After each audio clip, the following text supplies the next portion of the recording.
Hey guys, number one Marmaduke fan here. So I got some comments from my boy EV and Lio Convoy reviews that they should get me a tripod.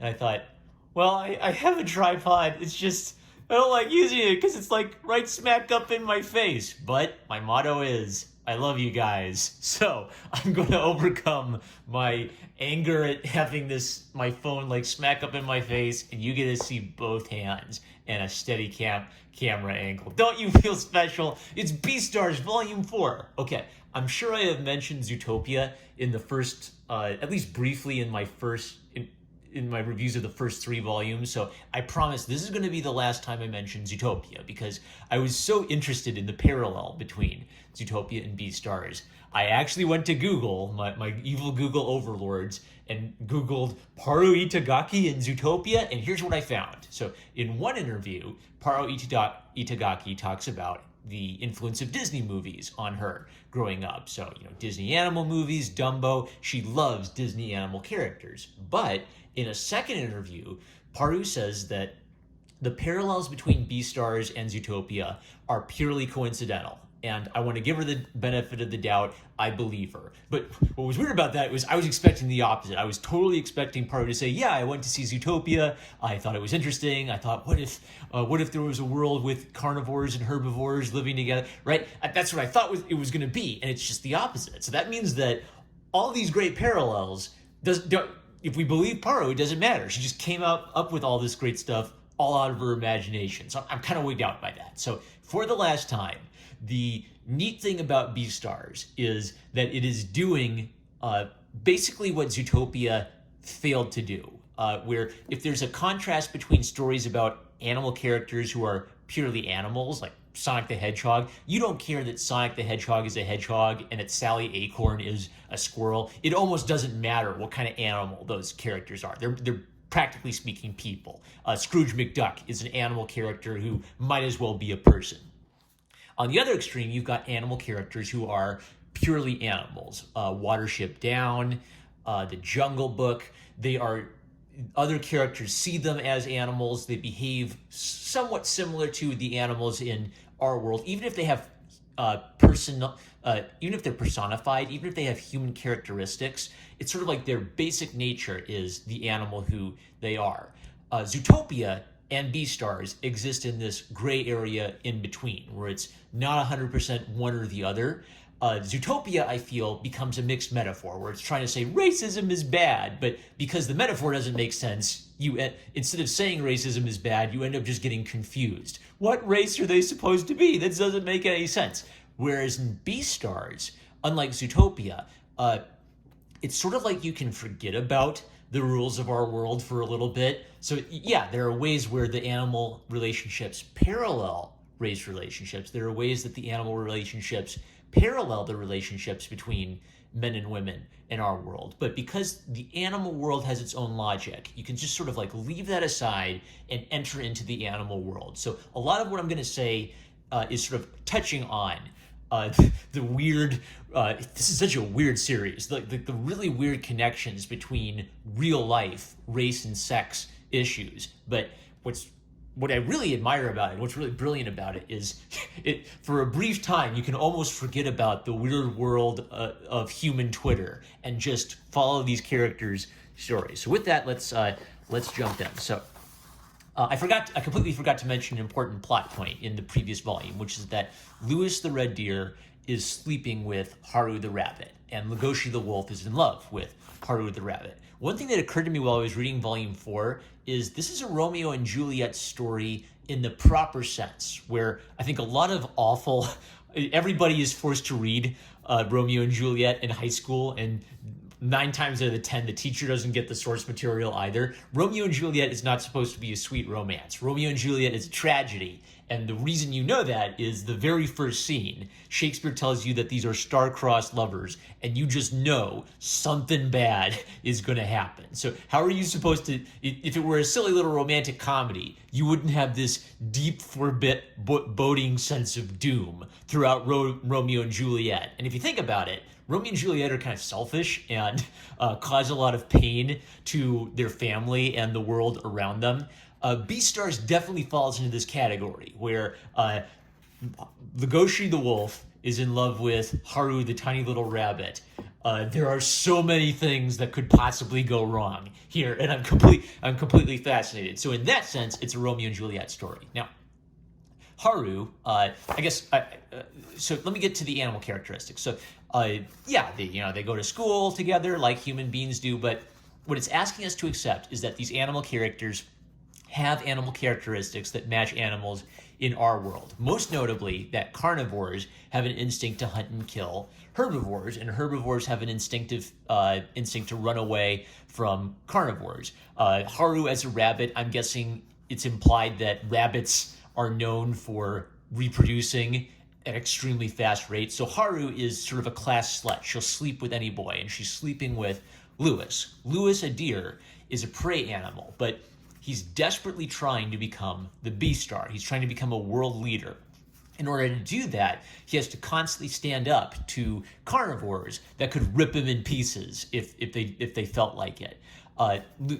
And Lewis is physically incapable of fighting against carnivores. All he has is his intelligence and his charisma. So one day Lewis is horn shed, and this is terrible because that's an important sort of like signal of his strength. So he can't be seen without his antlers. So under these weird conditions, he meets Haru, and they fall in love and start sleeping together. Haru clearly has much stronger feelings for Lewis than he does for her. For Lewis, this is almost like just whatever, sex is sex, I don't even care. Because there are strong social expectations. There's a social expectation for animals that if you're a purebred animal, you're supposed to marry and make babies with another of your species, or otherwise your species could go extinct. It's known that when you're in high school, maybe you mess around with animals that are another species, but it's basically expected that once you grow up, you marry your own kind. This is fascinating because this is paralleling an interracial relationship situation, but it doesn't 100% work. The rules completely make sense for these animals, right? You don't want to go extinct, right? So that means you have to repopulate with your own kind. There's almost it's similar to kind of like British upper crust sexual morals, where maybe British gentlemen wouldn't care if you slept around or committed adultery so long as nobody knew you were committing adultery, right? There's this tension between their morals and basically just the expectation of living up to these society's morals, even if everybody kind of knows people break the societal morals and they'll nod and wink at it. So some really interesting stuff in that directions. Also, it's interesting that Haru, who has a very casual attitude towards sex, seems extremely attached to Lewis. She would probably like this to be an eternal relationship, but Lewis, ironically, just sees it as a nothing. So poor Haru, who's kind of a slut, is in a relationship where she'd like it to be more than just casual sex, but Lewis won't give her that. Hopping ahead, so in the previous volume, Legoshi has been wrestling with his wolf nature. He's afraid that if he doesn't control his instincts, he'll kill a small animal, which is hard for him because he's a very compassionate soul. So in the previous volume, he met with this essentially like a vigilante doctor who basically tries, if you're a carnivore, he'll beat your carnivore instincts out of you.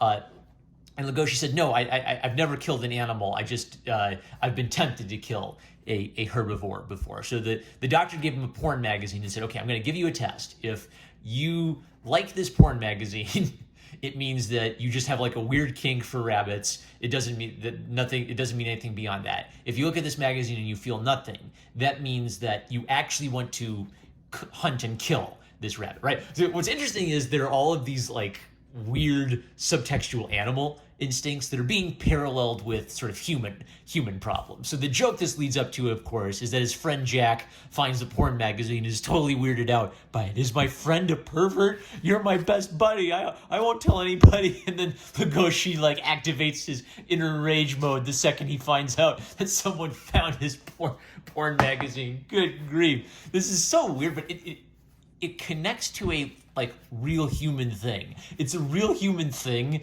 to find out that your buddy has this weird problem that he's dealing with, and then you're trying to be like his supportive friend and help him work through it. And part of the irony for Legoshi is that Legoshi is a virgin, and he's an incredibly innocent character, right?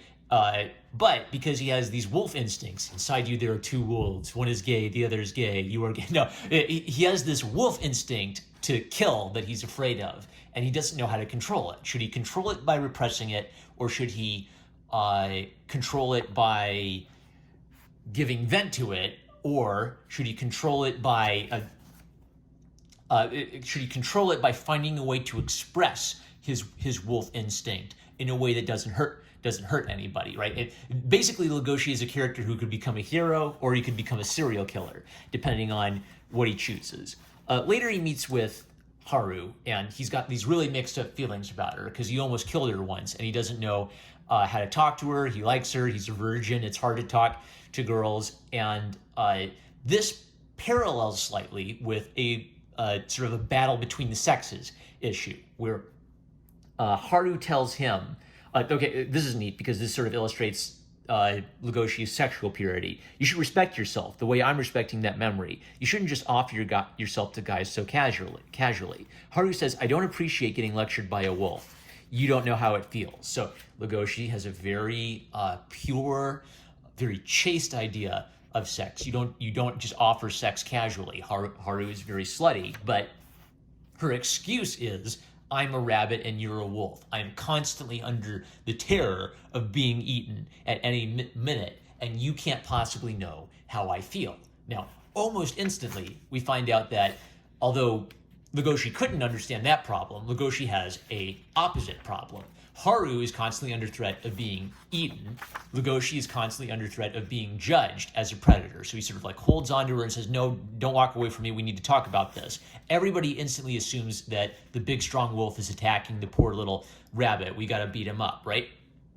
This is almost a direct parallel to a sort of battle of the sexes problem. If you look at feminist critiques of rape culture, I think the reason that feminist critiques of rape culture have popularity is a lot of women really do feel a terrifying fear of going out at night and seeing a man out there. For most men, that's weird. Even if you understand that intellectually, you're probably not going to know internally what that feels like. I guess like if I go out at night, I'm kind of afraid of getting stabbed and raped by a crazy guy, right? But I'm never really going to know I don't think I'm ever going to know what a woman feels internally walking down a dark street at night. At the same time, Legoshi has a problem Haru can't possibly understand. He has the problem of being judged based on who he is, based on being a wolf. He's just automatically assumed to be dangerous, right? So what's beautiful about this is they both have a very serious problem they have to grapple with, and their problems are so different from one another, it's almost hard for them to even conceptualize or understand the other person's problem. So Haru doesn't want him to get arrested, so she tries to run away with him, but she can't move as fast as he does. She keeps telling him, look, either have a will of iron or be sensitive. Don't be wishy-washy between the two of those. So Legoshi kind of like wakes up and he realizes, oh, I can't let her lead me. I've got to run because I'm the one who actually has big legs, right? So Legoshi keeps being put into these situations where he wants to control his wolf nature, but he finds out that sometimes he has to be a wolf. He has to be big and strong and run fast, and that's actually a good thing in many situations. There are situations where being strong and fast and having sharp claws could be dangerous and he could hurt people, but there are also situations where he needs it. The two of them hide, and Legoshi kind of like says, does it make you afraid being alone with me? And she repeats this. I told you earlier, either have nerves of steel or be sensitive. Legoshi can't figure out who he is and what he wants to be. He's so scared of his wolf nature. He's so scared of hurting other people that he hides it. And sometimes it almost like creepily shows up without his meaning to. Will he learn to control his nature and be a hero, or will he be consumed by his nature and become a violent killer? That's the great drama between the two. Meanwhile, back at the ranch, Lewis the deer is having it out with Bill the tiger. So Bill the tiger has a completely different attitude from Legoshi. Legoshi wants to control himself. He wants to suppress his wolf nature. Bill's idea is, well, I'll go to the black market and I'll eat meat and I'll get it out of my system. That way, the rest of the time, I can just be relaxed and not worry about it because I have my space where I can go be a predator and go eat whatever I want and not worry about it, right? So it's sort of like two different ways of dealing with sin or dealing with your violent nature. So one is catharsis, let's just go eat some meat, let's just go beat up a punching bag and then I'll feel better, versus suppressing it, pushing it down. If I control myself, it'll never show up, it'll never surface. Whose way of dealing with the problem is the better way? I actually don't know. I'm interested to find out what way the story goes. So Bill scratches Lewis during rehearsal, and behind the scenes he says, "Oh, I'll come stitch you up," and then he makes a power play. He says, "Lewis, I know all about your past. Better watch it, or I'll reveal the secret." And Lewis pulls a gun on Bill. So Lewis, because he has no defense against a creature like Bill, he has to compensate for that some way. So in Lewis's case, it's projecting masculinity, it's projecting charisma, it's carrying a gun at school because he needs some way to equalize the path, the gap between them. The beautiful contrast is Legoshi has all this power that he's holding back. Lewis has no power, and he's desperately trying to get power. So after he sort of shows up Bill, Juno shows up again. So in the previous volume, my impression of Juno is that she's just a sweet, nice girl, and I said I'm totally on Team Juno. In this volume, we get a totally new dimension on Juno's character, and Paru Itagaki actually talks about how she didn't originally plan this, but she decided she needed to give Juno some more dimension, so she took a risk, and I really respect this. So our previous impression of Juno is that she's a really nice girl who likes Legoshi. She's a wolf, he's a wolf, so it seems like they just be a perfect little pair, right? So they're in the love triangle. Legoshi, on the one hand, he has a rabbit he's in love with, right? So there's all these problems. Is it going to work out? Like, it's so taboo. All of society is against them. He has all of these feelings he's repressing. There seem like there are a million reasons why Haru and Legoshi will never work. Juno and Legoshi seems like it's a nice, logical, makes sense relationship, except Legoshi doesn't love her. It's just that Legoshi is nice to everybody. And since Legoshi is nice to everybody, she's fallen in love with him because he's such a nice guy. The drama class students explain that Juno has a completely different charisma than Lewis. Lewis exudes charisma through his intelligence and control. Juno shows charisma through kindness and exuberance. Like Legoshi, Juno has also been judged for being a wolf. People automatically assume she's dangerous. So she makes a special effort to be kind to other people to make up for that. Later, Lewis catches up with Juno all on her own and dances with her. She asks him to help her practice her dance moves, and then she pins Lewis down. So this is a really key moment where the animal logic is, you just need to accept the animal logic, right? So the animal logic we've been asked to accept is that carnivores are more powerful than herbivores, period. So Juno is like a freshman girl. Lewis is a senior guy.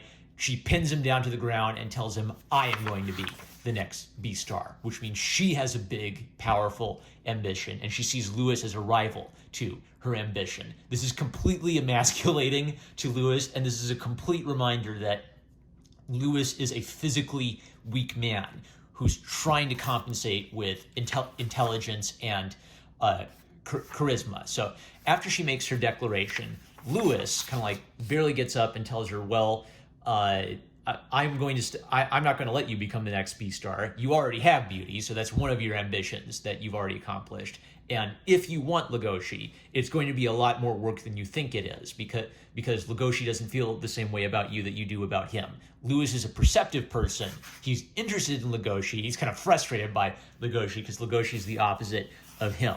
This is a really neat twist for Juno's character, because before she was just like a super nice girl who was enduring bullying. And now what we've learned is that Juno actually has these deep hidden ambitions that are pushing her forward. So props to Paru Itagaki for kind of taking this direction with the character. It makes both Juno and Haru have they're more than just pretty faces. They have internal conflicts and problems. So let's jump ahead again. This I mark because this is just like a really sort of sweet example of how the logic of the world works. So the problem is that herbivores and carnivores are living together. There keep being stories on the news about herbivores getting ripped apart and eaten alive by carnivores, right? So it's almost like a race relations problem where every single herbivore is uptight around carnivores. The lights go out and herbivores can't see in the dark, but carnivores can. So the carnivores essentially form a human ring around their herbivore friends. So one of the problems that this series seems to be touching on is, does diversity work? Can you just mix every group together and then pretend that everything is okay and everybody will get along? What this is kind of saying is that there are actually real problems of different groups living together when they may have different cultures or different behaviors. But in a moment like this, they sort of come together as classmates and take care of one another, right? It's a really beautiful moment where the carnivores know that their herbivore friends are in danger. They have to be a human wall for them. What I love about this is you really can't make this work if you just make it a race parallel. So in Zootopia, if you try to analyze Zootopia through a race lens, basically the carnivores in Zootopia are supposed to be black and the herbivores in Zootopia are supposed to be white, except sometimes it doesn't quite work. Here, you really can't make this work either way. If you try to pretend that the carnivores are the majority race, it doesn't really work. If you try to pretend the carnivores are the minority race, it doesn't really work. You just have to accept it. And if you just accept it, you sort of get this really beautiful moment that says togetherness is possible. Harmony between the different groups is possible. Even if the sort of racial tensions and problems underlying their relationships are real, are present, and are difficult. You actually have to work through those issues. Legoshi realizes that Haru is all on her own and goes to find her. And when he goes to find her, she thinks, "Is that Lewis?" And this is just sort of like a hard moment for Legoshi. He's in love with the girl. She does not have romantic feelings for him. Now, this is a weird book. So after this, we get a glimpse into Lewis's past. Lewis was essentially born and raised in the black market, meaning he was basically expecting to be eaten at any moment. Again, this kind of parallels like the child sex trafficking industry, but since they're animals, it doesn't match up with that entirely, right? So Lewis was basically born as a slave to be eaten by carnivores, and he saw his other children his age being taken away to be eaten. He's adopted by a deer who wants an heir. So this deer is a wealthy businessman. He knows this black market exists. He can't have an heir. So what he's going to do is save a kid. What Lewis has to do is he has to prove to this businessman that he has a will to live, a determination that makes him worthy of being his son. This guy can only save one kid, so he's got to save a kid who's worthy of becoming his heir. This is so weird, right? Because it means that Lewis essentially was raised as a slave, right? But it gives us an explanation for why Lewis has this intense drive to become the Beastar and change the world, is he knows firsthand how cruel the world can be to someone like him who's weak. While Lewis is mourning the death of a friend, Legoshi notices a jaguar sneaking up on Lewis and instantly grabs him and pins him down without Lewis even knowing it, right? So Legoshi, being like a good friend and always being scared of his inner wolf power, once in a while, Legoshi is put in a situation where he has to unleash his inner wolf and just take out a bad guy. There's a sweet moment where Legoshi actually feels like intense shame because he recognizes that Lewis has so much self-control and basically an ability to inspire others. Like Lewis has gotten Haru, the girl he loves. Lewis was able to stop Legoshi and Bill from killing each other, even though he's weaker than both of them. What this is reminding Legoshi of is that Lewis has all of this self-control. On the other hand, whenever I try to solve a problem, I always end up behaving like a savage. Legoshi's terrified of his inner power and his inner savagery, and he doesn't know how to control that or let that out. What we know as the reader is that Legoshi he needs to become like a cop or like special forces agent or something. He basically needs to be put in situations where he can use his strength to punish evil and kill terrorists and child molesters or whatever. He needs a space where his masculinity and his strength can be expressed to punish the wicked rather than hurting innocent people. So Legoshi decides what he needs to do is, because he admires Lewis and believes that Lewis actually can help improve the world as sort of a politician or a leader, he needs to sort through his own issues and become like a good friend to Lewis. So he decides, well, okay, one of the things I need to sort through is my feelings for Haru. So I'm going to go tell her I like her. You're right, I always was rushing things. If you know I'm going to tell you how I feel tomorrow, you'll be able to prepare yourself. Total sincerity. So he tells Haru he wants to talk to her tonight so he can tell her how he feels about her. He's a virgin. He's completely sincere. Haru knows 100% what's coming and just feels awkward about the whole situation. So again, there's this gap between the two of them. He has all the physical power. She has none of the physical power. He has zero experience with girls. She has entirely too much experience with guys, so that he actually kind of just looks awkward to her, and she wants to she just kind of wants to quietly end the thing. It ends with her being kidnapped. So what we know is some sort of dramatic conclusion is coming where we don't know. Will Haru fall for Legoshi? Is it just going to be a friendship? I want to know what happens next. All right. Also, great notes on character design. Paru Itagaki not only puts a lot of thought into how to design her characters to give them a certain feeling, she even puts thought into how characters who have different personalities and different drives should look different to suggest that. So, Lewis is very prim and proper. Legoshi is very, he hunches a lot and kind of tries to hide his power with his mannerisms. Juno has a very straight, womanly build. Haru, Paru Itagaki described Haru as more of a lolly type, right? Very small, very short, very girlish, even though she's older. It's just an interesting example of designing your characters so that they create different vibes just based on how you look at them. So really interesting. All right. I'm just completely fascinated by this series. So I will never mention Zootopia again. In my final mentioning of Zootopia, Beastars is taking the weird animal world of something like Zootopia, where they're not 100% animals and they're not 100% people.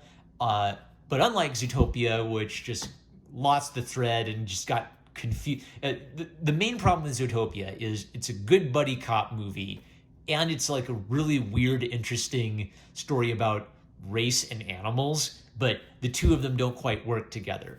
Beastars, by not worrying about simplifying its message to racism is bad, is actually able to make really profound, really interesting, and really thought-provoking ideas about relations between animals that parallel things in the real world, but don't match up with anything in the real world 100%. You can actually forget about your dumb racist arguments on Twitter and just enjoy it. All right, that's it. I'm no more Marmaduke fan. I love you guys. More tripod videos coming where you can see both of my hands. What is this madness? Catch you later.